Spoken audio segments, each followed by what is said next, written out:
अच्छा फाल साहब, ये बताएंगे अपना फोरेंसिक रिपोर्ट के बारे में क्या सीन है उसका यार? सर जी हफ्ते तक आ जाएगी। यार काफी देर नहीं होगी? एक हफ्ता तो काफी लेट हो जाएगा। टाइम तो लगेगा ना। अच्छा जी, चले कोई बात नहीं। सर जी मैंने आपकी बात सुनी थी। हाँ बोलो यार बोलो। ये जुबैर है ना और रफीक, उनके मुताबिक बात सुनी थी कि मुझे उनके पर शक है। अच्छा, क्या कोई बात पता लगी है तुम्हें उनके बारे में या फिर कोई और मामला है? सर जी मुझे रफीक का तो पर शक है, क्योंकि उन पर काफ़ी अच्छे से प्रॉपर्टी में लगे हुए हैं। काफ़ी अच्छे से मैं यहाँ पे हूँ ना, तो मुझे देख लग रहा है।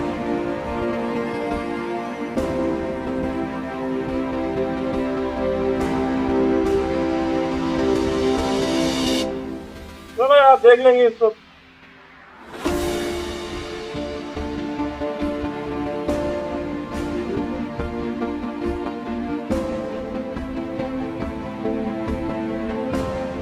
वो भी नहीं आ रहे। वो देखो, वो जा रहा है न्यास में। इसने तो हमारे गांव में मजाक बना कर रखी है। नहीं नहीं, ऐसी कोई बात नहीं है। नहीं नहीं नहीं, तुम नहीं जानते, तुम अभी बच्चे हो। चच्चा, मुझे ऐसा लगता है इस मर्तबा इंसाफ होकर रहेगा। अभी का तो नहीं पता, लेकिन आज से पहले कभी इंसाफ मिला क्या? 2 साल पहले तो आया था ना सिकंदर खान, जानते ही होगे तुम। हाँ हाँ जानता हूँ, वही सिकंदर इन्वेस्टिगेटर। हाँ वही। क्या हुआ फिर? इंसाफ मिला? यहाँ पर इंसाफ नहीं मिलता। आज से पहले कभी इंसाफ नहीं मिला क्या? तो तुम्हें क्या लगता है आज इंसाफ मिल जाएगा? मुझे तो इस पर बिल्कुल भरोसा नहीं। उठे चच्चा, हम भी चलते हैं। क्या फिर बातें में बैठ गए। उठो फिर चलते हैं।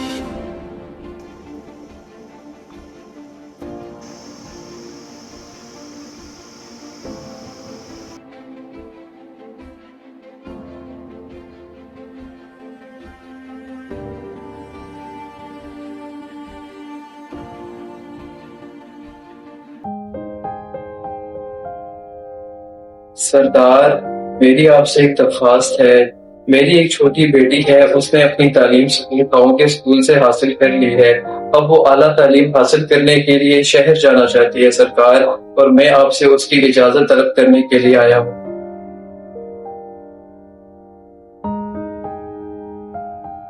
अरे फिरोज साहब, लड़कियां घरों की जीनत होती हैं, कोई किताबों की गुलाम नहीं।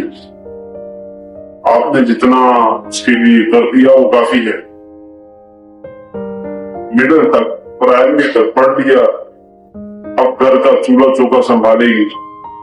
वैसे भी शहर में जो कौन सी तालीम है, वहां जाकर तो सीधा साधा मगरब का निजाम है। तो यहीं पे रहने दें ताकि हमारे गांव की रवायात बरकरार रहें। सरदार साहब, मेरी बेटी ये ख्वाब देखती है कि वो शहर जाकर आला तालीम हासिल करके डॉक्टर बनेगी और गांव में आकर बीमारों का, बूढ़ों का इलाज करेगी। सरदार, मेरी बेटी के ये ख्वाब हैं और मैं उसके ख्वाब पूरे करवाना चाहता हूँ। अच्छा फिरोज, ख्वाब तो वो देखते हैं जो हकीकत को बर्दाश्त कर सकें। हमारे यहाँ तो ये उसूल है कि लड़की घर के दहलीज से बाहर कदम नहीं रखती, और तुम चले उसे डॉक्टर बनाने। बाद में ना कहना कि माशरे ने, मेरी कौम ने मेरा साथ नहीं दिया। ठीक है ना? अब फिर इसके जिम्मेदार तो तुम खुद ही होगी। सरदार साहब, मैं अपने सर पे तो नहीं ले सकता, मगर क्या तालीम हासिल करना गुनाह है? क्या तालीम हासिल करके कुछ बन के गरीब गांव वालों की मदद करना गुनाह है? तालीम नहीं, सरकशी गुनाह है। और औरत की सरकशी ये है कि वो अपने हिस्से से ज्यादा चाहे।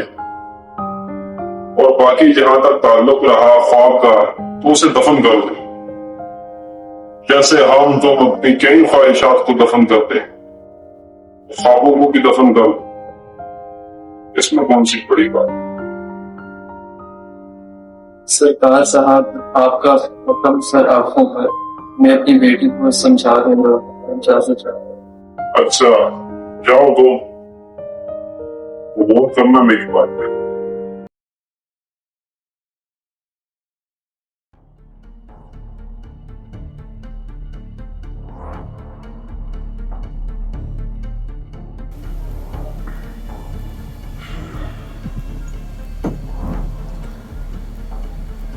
अच्छा जी, तो चाचा रफीक साहब जी मुझे मालूम ये हुआ है कि आपका कोई जमीन का भी रफड़ा था, क्योंकि आपके जो बड़े भाई थे अच्छी खासी जमीन थी उनके पास शायद, ऐसा ही है ना?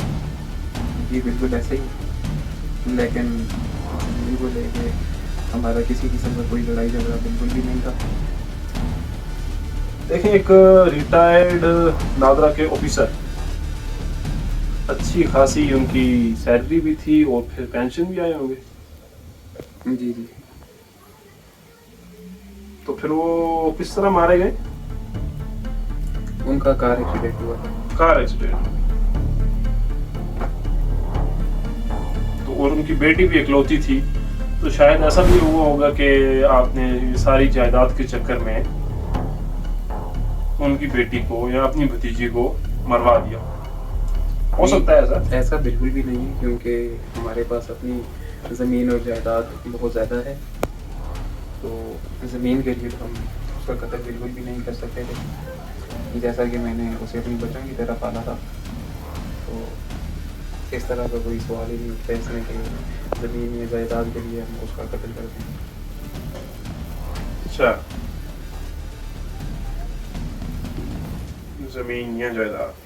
तो आपकी कोई औलाद कोई? जी मेरा एक बेटा है और उसका नाम हसनैन है।